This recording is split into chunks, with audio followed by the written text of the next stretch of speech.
श्यामपुर गांव में मनमोहन नाम का एक मूर्तिकार रहता था जो मिट्टी और पत्थर की मूर्तियां बनाता और उनको बेचकर अपने घर की देखभाल करता था।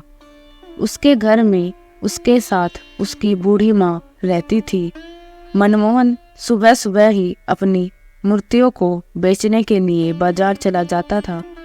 वह अच्छा मूर्तिकार था जो काफ़ी अच्छी मूर्तियाँ बनाता था। एक दिन वह मूर्तियाँ बेचकर घर आया तो उसने देखा कि उसकी माँ रो रही थी। वह अपनी माँ से पूछता है कि क्या हुआ माँ, तुम रो क्यों रही हो। माँ बताती है कि बेटा, तुम्हारे पिताजी ने जमींदार से 50,000 रुपये लिए थे। अब वह सूद समेत 1,20,000 हो गए हैं जो कि जमींदार मांग रहा है और मेरे पास इतने पैसे नहीं हैं कि मैं उसे दे सकूं। वह यह कहकर गया है कि 10 दिन में पैसे दे दो वरना अपना घर खाली कर देना।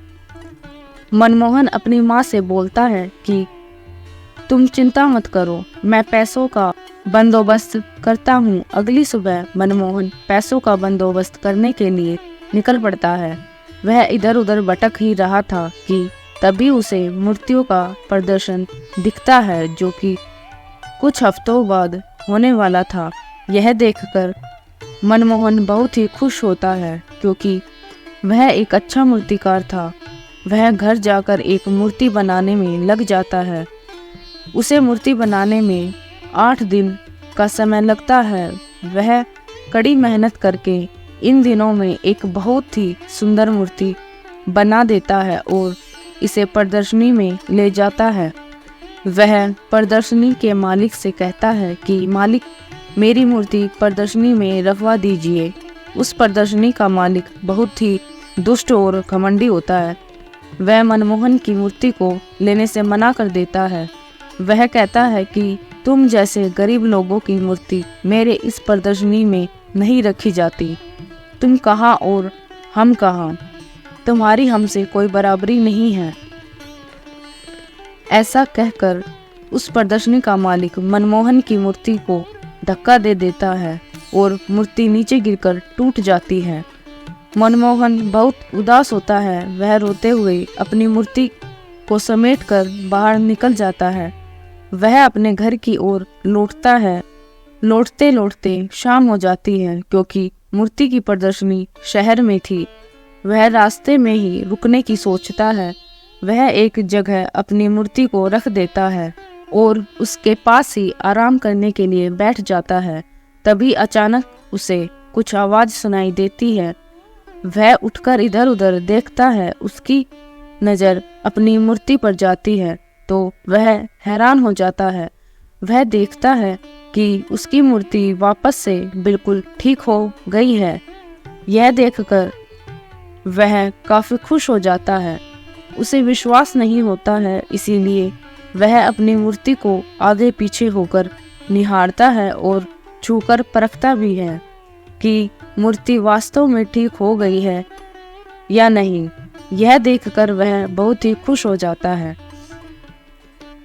वह अपनी मूर्ति को एक पेड़ के नीचे रखकर कुछ खाने के लिए लेने जाता है। वह वापस आता है तो देखता है कि उसकी मूर्ति उस पेड़ के नीचे नहीं है। वह अपनी मूर्ति को इधर उधर ढूंढता है। तभी उसे मूर्ति दिखाई देती है। उसके सामने एक महिला खड़ी होती है। मनमोहन उसके पास जाता है और पूछता है कि तुम मेरी मूर्ति के साथ क्या कर रही हो। वह महिला बोलती है, नहीं भाई साहब, मैं मूर्ति को बस देख रही थी। यह मूर्ति कितनी सुंदर है। मनमोहन बहुत उदास होता है। वह महिला उससे पूछती है कि क्या बात है भाई साहब, आप इतने उदास क्यों हैं। वह सारी बात उस महिला को बताता है। महिला बोलती है, आप परेशान ना होइए, उस प्रदर्शनी में आपकी मूर्ति अवश्य ही रखी जाएगी। यह सुनकर वह बहुत ही प्रसन्न होता है और मूर्ति को लेकर उस महिला के साथ चला जाता है। अगले दिन मूर्ति की प्रदर्शनी थी। सुबह होते ही मनमोहन उस प्रदर्शनी में पहुंचता है और वह देखता है कि उसकी मूर्ति भी वहां पर रखी हुई है।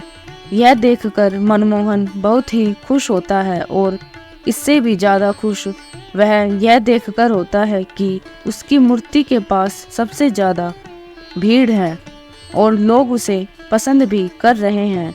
प्रदर्शनी का मालिक फिर से मनमोहन के पास आता है और बोलता है कि मैंने तुझे प्रदर्शनी में मूर्ति रखने से मना किया था, फिर तुमने मूर्ति क्यों रखी?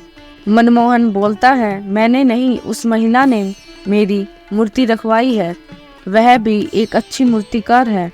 प्रदर्शनी का मालिक पूछता है, कौन सी महिला? मनमोहन इधर उधर देखता है लेकिन उसे वो महिला दिखाई नहीं देती।